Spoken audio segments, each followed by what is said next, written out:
Bandit Castrol एक शिकारी परिंदा है जिसका ताल्लुक फॉल्कन फैमिली से है और इसे मडागास्कर बैंडिट कैस्ट्रल या मडागास्कर बियर्ड कैस्ट्रल के नाम से भी जाना जाता है।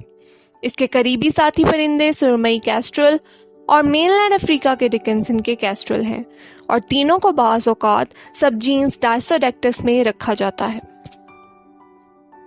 Hello everyone, welcome to our new video. और मैं उम्मीद करती हूँ कि आप हमेशा की तरह अपना और अपने परिंदों का बहुत ज़्यादा ख्याल रख रहे होंगे। आज हम जिस शिकारी परिंदे के बारे में आपको मालूमात देने जा रहे हैं वो है बैंडिट कैस्ट्रल।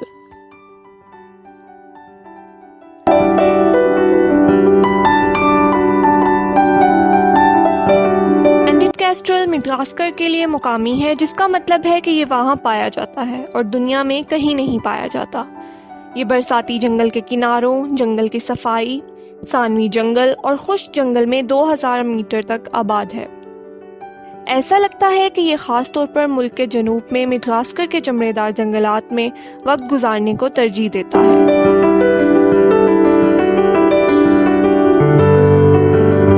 ये 60 से 68 सेंटीमीटर के परों के साथ 30 से 27 सेंटीमीटर लंबा है। ऊपरी हिस्सा खाकस्तरी और दुम स्याह होती है। ज़ीरे हिस्से सफ़ेद माइल होते हैं जिनके गले और ऊपरी छाती पर गहरी भूरी रंग की लकीरें होती हैं और छाती और पेट के निचले हिस्से के पर गहरी सुरमई रंग के होते हैं। पाँव, आंखें और नथनों के गिर्द नरम जल्द पीले रंग की होती है और आंखों के गिर्द नंगी पीली जल्द होती है। नाबालिग परिंदे बालिगों के मुकाबले भूरे होते हैं, जिनकी आंखें गहरी होती हैं और आंखों के गिर्द कम नंगी जिल्द होती है।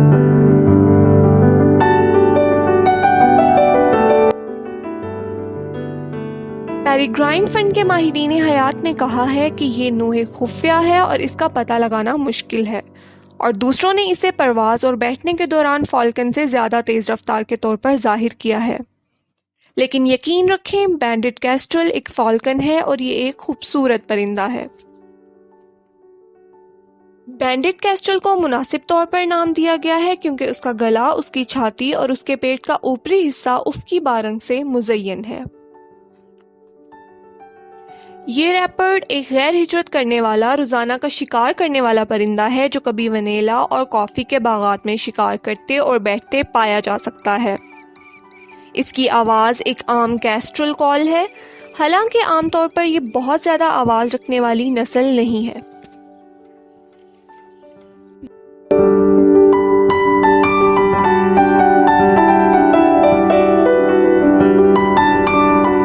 ज़्यादातर दीगर कैस्ट्रल की तरह बैंडिट कैस्ट्रल छोटी शिकार अशिया की बहुतात को पकड़ने में माहिर है।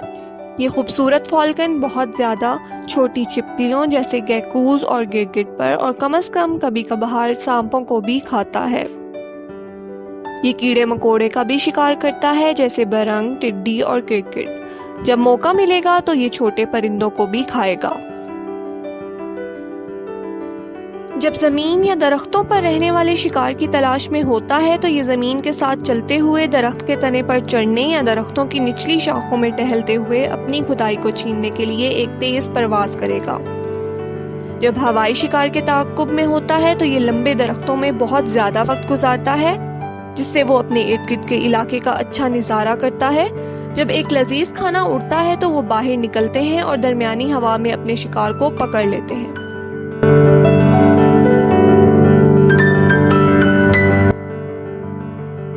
बैंडिट कैस्ट्रल अपने घोंसले नहीं बनाते हैं, इसके बजाय मादा अपने अंडे दरख्त के घाव के अंदर देगी। बाज़ औक़ात वो पुराने घोंसलों से फ़ायदा उठाएंगे जो दूसरी नस्लों में सिकल बिल्ड वेंगा नेस्ट्स के ज़रिए बनाए गए थे। मिसाल के तौर पर उन्हें पुराने घोंसले बनाने की दस्तावीज़ की गई है। घोंसले की जगह का इंतखाब करने के बाद मादा भूरे धब्बों के निशान वाले 3 जर्द रंग के अंडे देती है।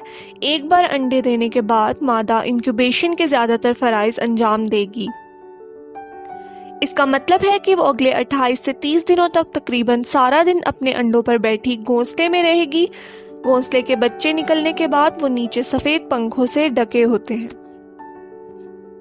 सिर्फ 1 माह के अरसे में ये छोटे परिंदे इतने बड़े हो जाएंगे कि वो पहली बार घोंसले से उड़ने के लिए तैयार हो जाएंगे। تاہم ہنرمند پرواز کرنے والے بننے کے بعد بھی انہیں اب اپنے والدین کے ساتھ رہنے کی ضرورت ہے، جو انہیں شکار کرنا اور خطرات سے بچنا سکھائیں گے۔ وہ اپنے والدین کے ساتھ تقریباً 2 ماہ مزید گزارنے کے بعد منتشر ہو جائیں گے اور اپنی زندگی کا آغاز کریں گے۔ انہیں ہماری مدد کی ضرورت کیوں ہے؟ بینڈٹ کیسٹرل کو کم سے کم تشویش کی ایک قسم سمجھا جاتا ہے۔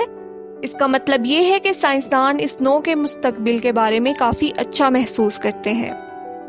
اس کی خفیہ نوعیت کی وجہ سے اس کا مشاہدہ کرنا، اس لیے مطالعہ کرنا بعض اوقات ایک مشکل نو ہو سکتا ہے۔ لیکن محققین کا خیال ہے کہ یہ ممکنہ طور پر اس سے کہیں زیادہ عام ہے جتنا پہلے سوچا گیا تھا۔ لیکن اس حقیقت کے باوجود کہ یہ مجموعی طور پر اچھی کارکردگی کا مظاہرہ کر رہا ہے، محققین نے نوٹ کیا ہے کہ یہ نسل جنگلات کی کٹائی سے منفی طور پر متاثر ہوتی ہے۔ لہٰذا محققین کے لیے ضروری ہوگا کہ وہ اس پرندے کا مطالعہ جاری رکھیں اور جنگلات کے تحفظ میں مدد کریں جہاں یہ رہتا ہے۔ سب سے پرانا بینڈٹ کیسٹرل جنگلی پرندہ 11 سال اور 7 ماہ کا تھا، جبکہ قیدی کیسٹرل 14 سے 17 سال تک زندہ رہ سکتے ہیں۔ ویورز، یہ تھی بینڈٹ کیسٹرل کے بارے میں تمام معلومات۔ میں امید کرتی ہوں کہ آپ کو یہ ویڈیو پسند آئی ہوگی۔